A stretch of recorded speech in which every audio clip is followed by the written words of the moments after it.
principalmente Amazonas, um pedaço de Roraima e um pedaço do Pará. Pegadas isoladas que são previstas aqui no Maranhão.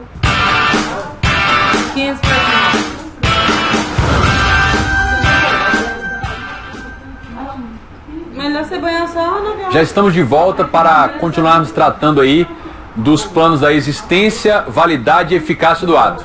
Na tela comigo, nós finalizamos o bloco anterior, concluindo aí o preenchimento do nosso esquema, entendendo aí o plano da existência, validade e eficácia. E aí eu pedi que vocês anotassem a OBS 1 e a OBS 2 aqui para cada um desses atos, para analisarmos o seguinte agora. Olha lá, a OBS número 1. O ato com essas características, que características? Olha lá no esquema, perfeito, válido e eficaz. O ato com essas características possui execuibilidade e exigibilidade. O que significa essas duas expressões? A administração pode dar-lhe cumprimento, que é a execuibilidade. A administração já pode dar-lhe cumprimento ao ato e já pode exigi-lo, que é a exigibilidade, de forma indireta, que é na via administrativa ou na via o quê? Judicial. Então esses aí são os dois aspectos do ato que é perfeito, válido e eficaz. É a OBS número 1 aí. Agora a OBS 2, só para você se situar aqui, a OBS 2 é para o ato que é perfeito, olha aqui no esquema, olha, perfeito, válido, porém ineficaz. Olha a OBS 2 aqui. O que diz a OBS 2?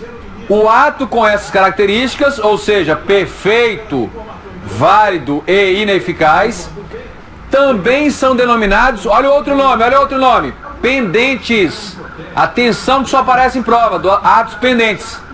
Então, ato pendente é aquele que é perfeito, é válido, porém é o que? Ineficaz.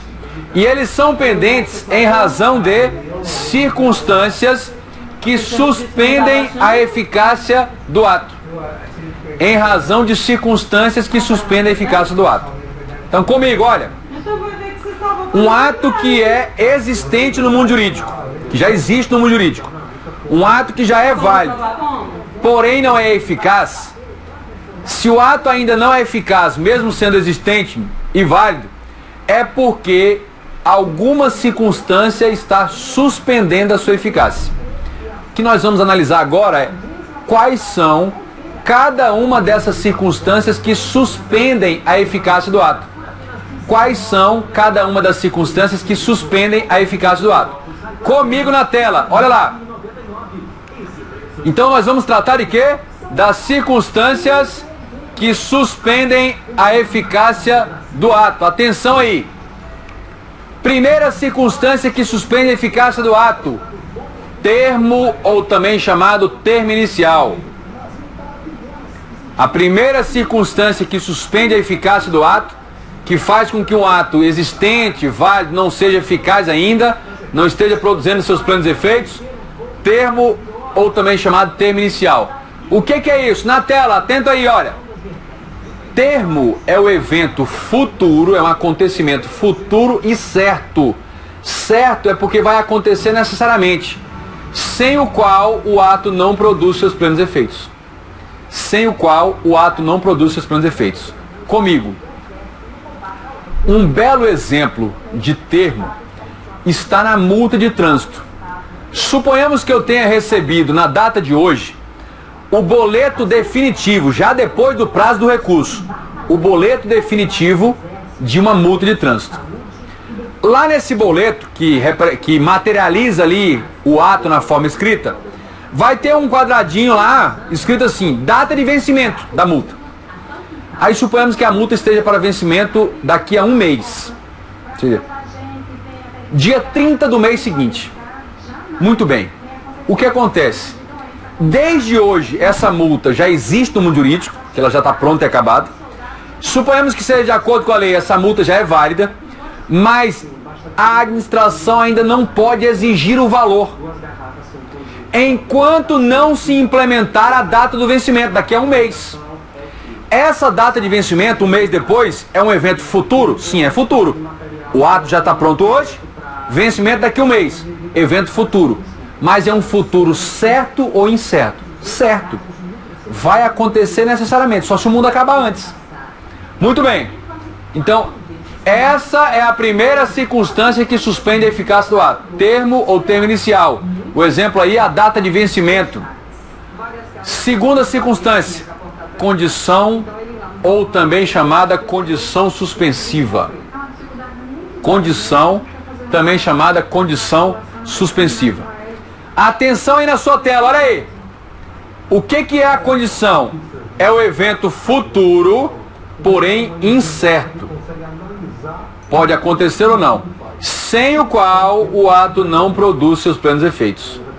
Sem o qual o ato não produz seus plenos efeitos. Essa é a condição.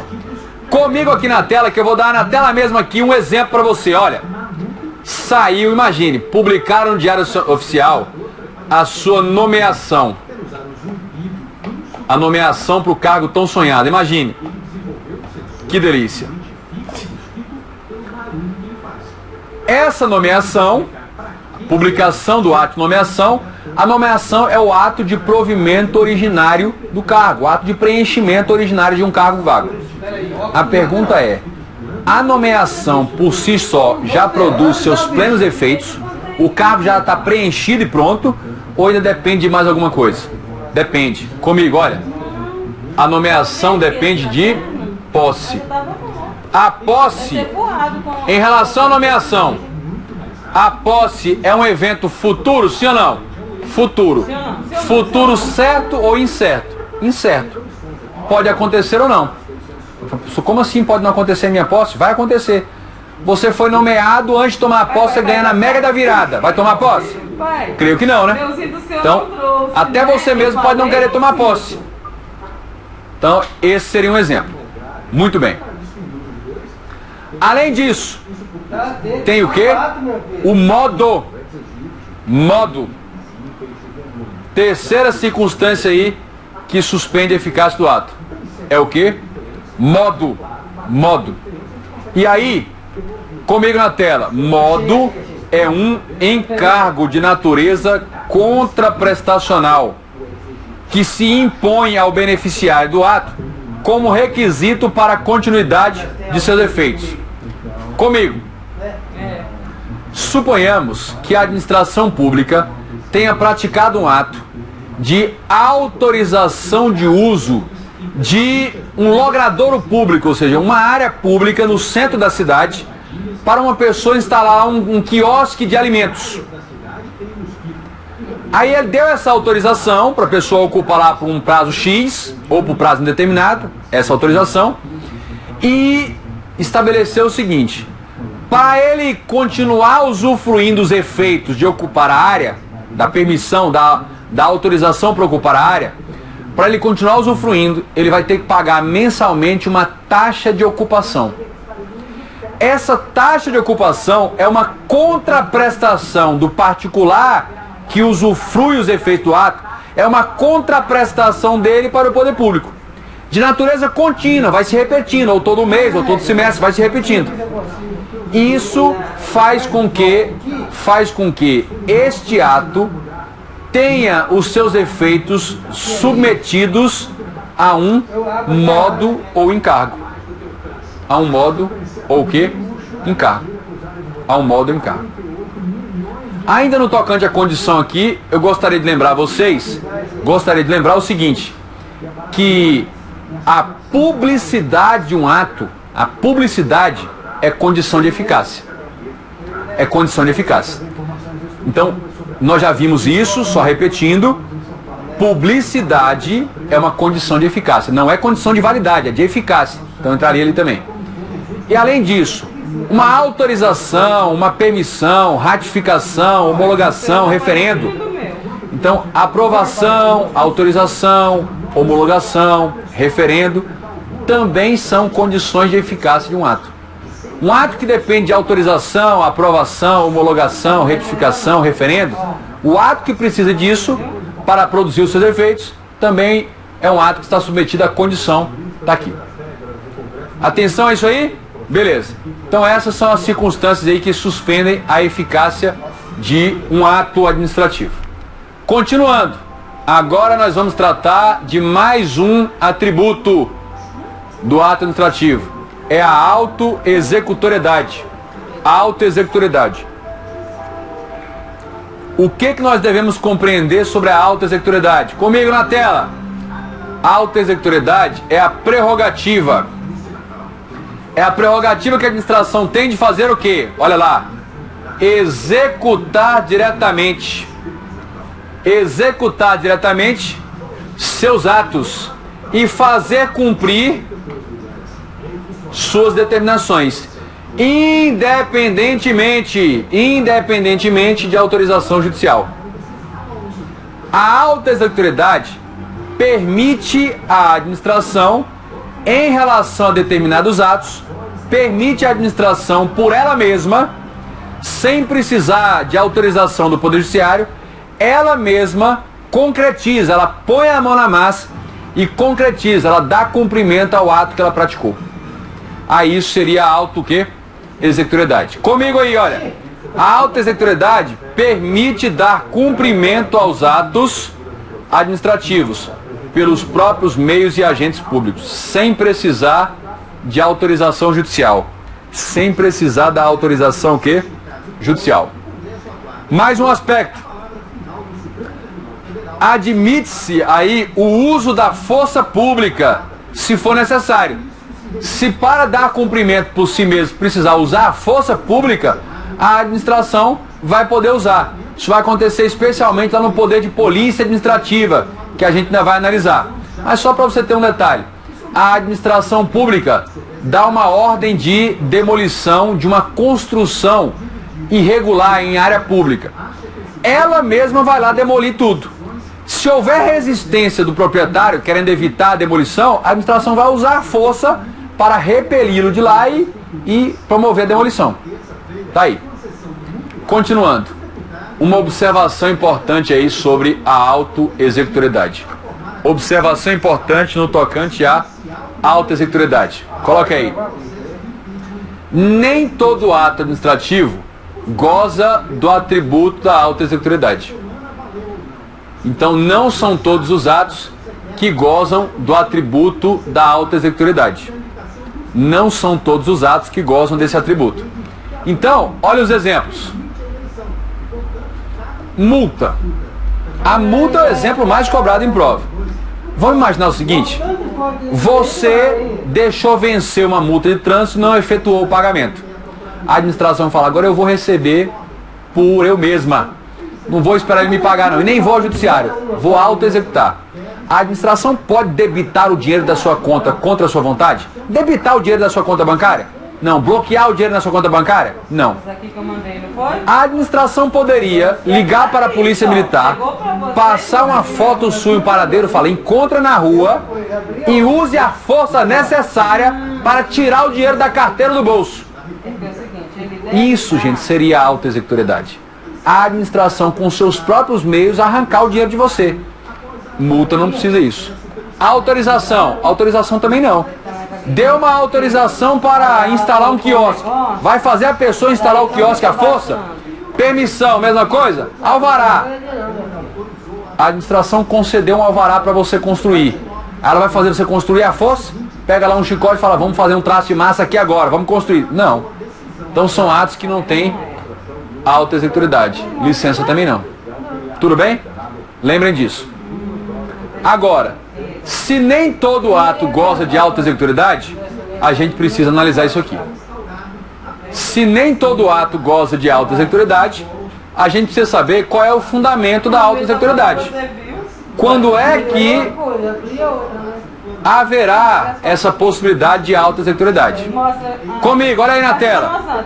Quando o interesse público tutelado é protegido, né? Tutelado ou protegido pela norma jurídica estiver exposto, olha aí, estiver exposto a grave e iminente risco de lesão.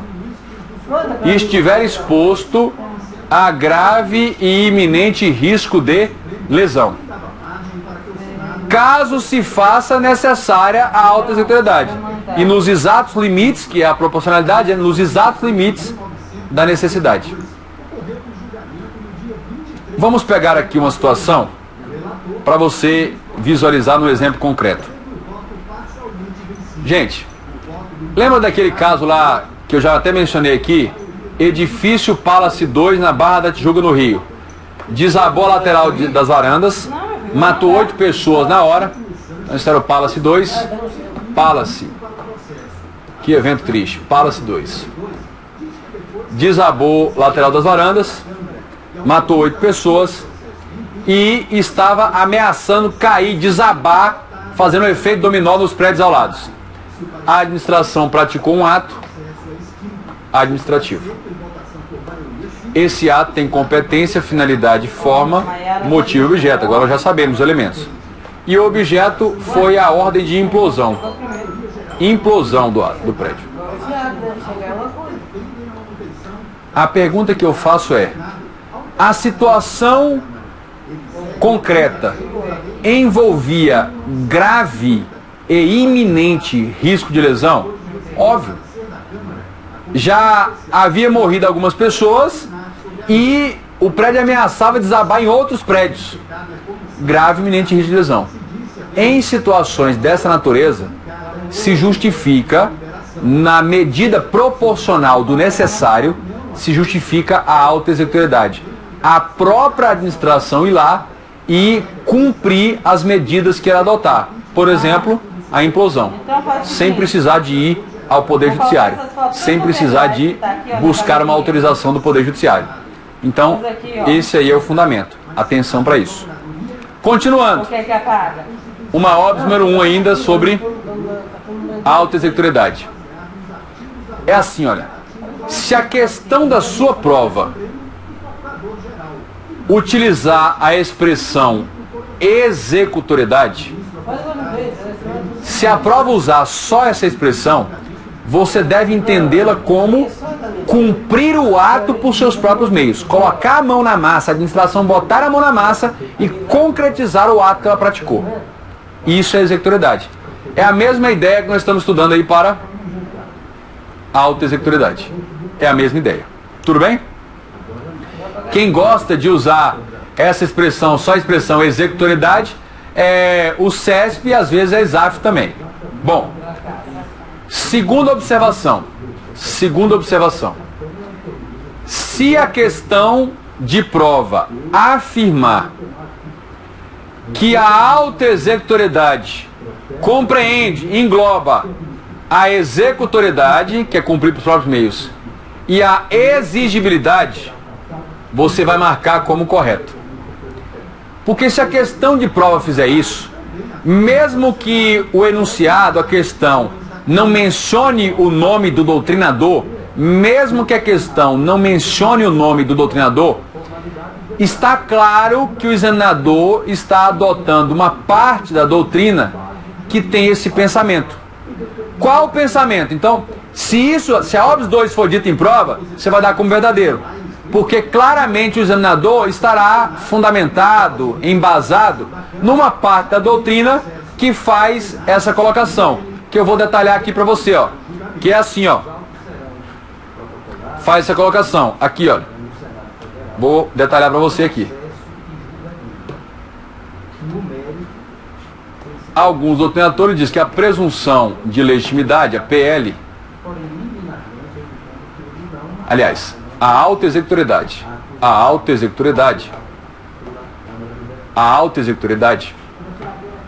engloba a executoriedade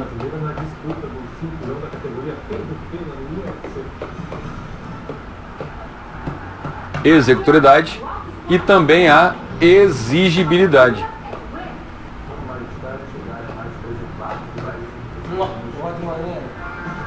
E também a exigibilidade. Tem uma parte da doutrina que faz essa afirmação. E aí, se isso aparecer em prova, você vai dar como correto. Lembrando que a executoriedade é dar cumprimento por seus próprios meios.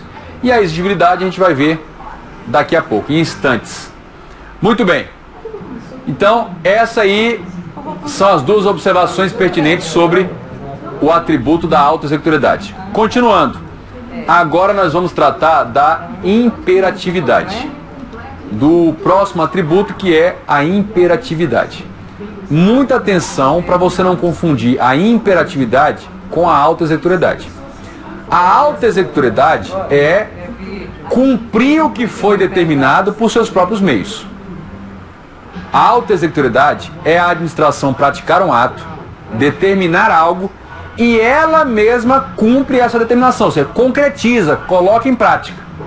Agora, olha o que é a imperatividade comigo.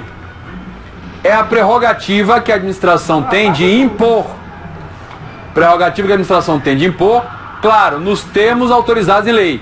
Impor obrigações e deveres aos administrados, e aí vem importante, com sua simples manifestação unilateral de vontade. Pode ser. A simples manifestação unilateral de vontade da administração já é suficiente para impor uma obrigação, um dever nos termos de lei. E aí, olha, sem precisar de autorização judicial e sem precisar de concordância do destinatário do ato. A simples manifestação de vontade da administração já gera a imposição da obrigação.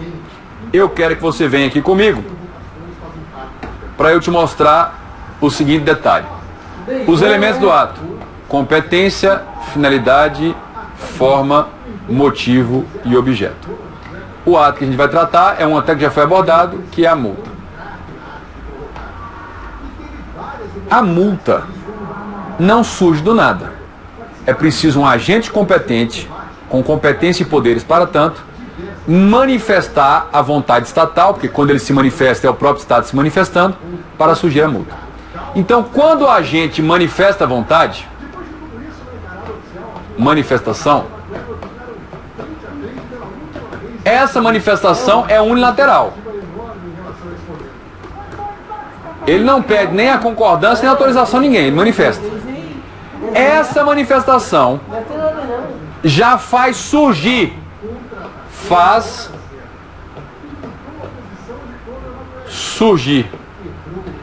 surgir o quê? Já faz surgir a obrigação de pagamento. Essa prerrogativa que a administração tem de a sua simples manifestação de vontade, basta ela manifestar a vontade dela sem pedir para ninguém, basta a vontade dela já gerar a obrigação de você pagar um valor, isso é a imperatividade. Ela está te impondo, é o que ela quer e pronto. Claro que é autorizado por lei. Então a imperatividade é a prerrogativa de fazer surgir concretamente essa obrigação, esse dever, com a simples manifestação da administração pública, sem precisar de autorização do Poder Judiciário. Beleza. Agora, isso é imperatividade. Pergunto, a administração pode receber o valor da multa por ela mesma? Não pode. Ou seja, a multa não tem auto-executoriedade. Ou você paga voluntariamente, ou ela vai executar na justiça. Arrancar o dinheiro da sua conta ou da sua carteira, ela não pode, porque ela não tem auto-executoriedade.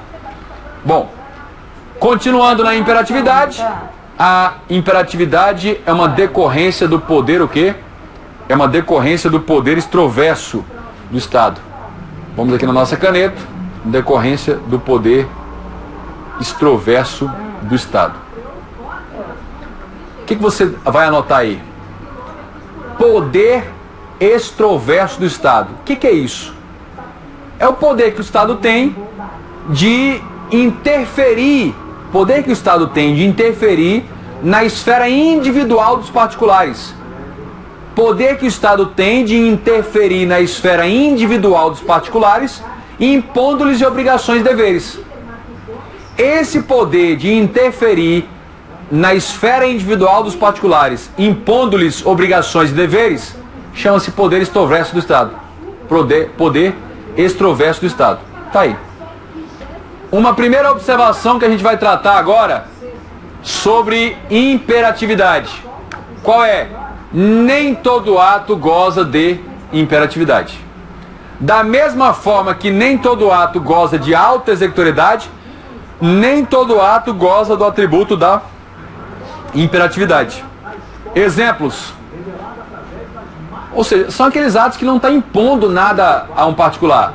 Quando ele te autoriza, ele não está te impondo alguma coisa. Quando ele permite você fazer alguma coisa, quando dá um alvará, uma licença, uma aprovação, uma ratificação, não está impondo nada. Então esses atos não têm imperatividade. A segunda observação a ser tratada aí, todo ato auto-executável, todo ato que a administração pode executar por si mesma, será necessariamente imperativo. Todo ato que a administração pode executar por ela mesma, ele é imperativo. Mas o inverso não é verdadeiro. Ou seja, você vai ter atos imperativos, é o caso da multa, que não são auto-executáveis. Então, todo ato que é auto-executável, necessariamente ele também é imperativo. Mas você pode ter atos que são imperativos, é o caso da multa, que não sejam auto-executáveis. Tá aí o registro que você deve fazer. Bom, o nosso próximo tópico aqui, o nosso próximo assunto vai ser a exigibilidade. Só que nós vamos tratar a exigibilidade no nosso próximo bloco. Eu aguardo você para continuarmos tratando aí dos atributos do ato administrativo.